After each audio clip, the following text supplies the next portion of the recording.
Ito na po ang aking nabiling CKMT21 na Class D amplifier. Itetest na po natin siya ngayon. Dito po natin siya itetest sa nasira ko pong sound system. So, ito po ay gagamitin po natin na amplifier niya at na-set up na po natin siya. Ngayon ay susubukan naman po natin kung gaano po siya lalakas at kaganda na ang quality. Ngayon ay ito-turn on na po natin ang ating mini amplifier. At ayan, nakikita po ninyo na nakailaw na po siya, naka-turn on na po siya. At ngayon naman po ay i-connect na po natin siya sa ating mga cellphone. At ayun na po, nakikita po ninyo na connected na po ang ating cellphone sa ating amplifier. At nakapili na po tayo ng music. Ayan po, at papatugtugin na po natin. Itudo po ang yung mga volume para mas marinig po ninyo ng maganda ang ating sound.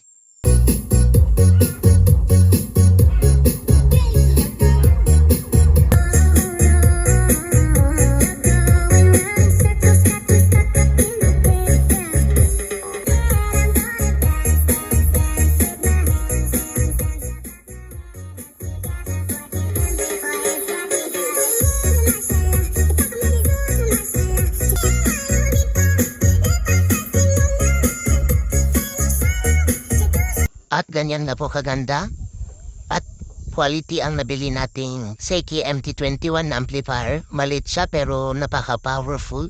Hanggang dito na lang po ang ating video. Don't forget to click the subscribe button and bell all para lagi po kayong updated sa lahat ng ating mga bagong content. Maraming salamat!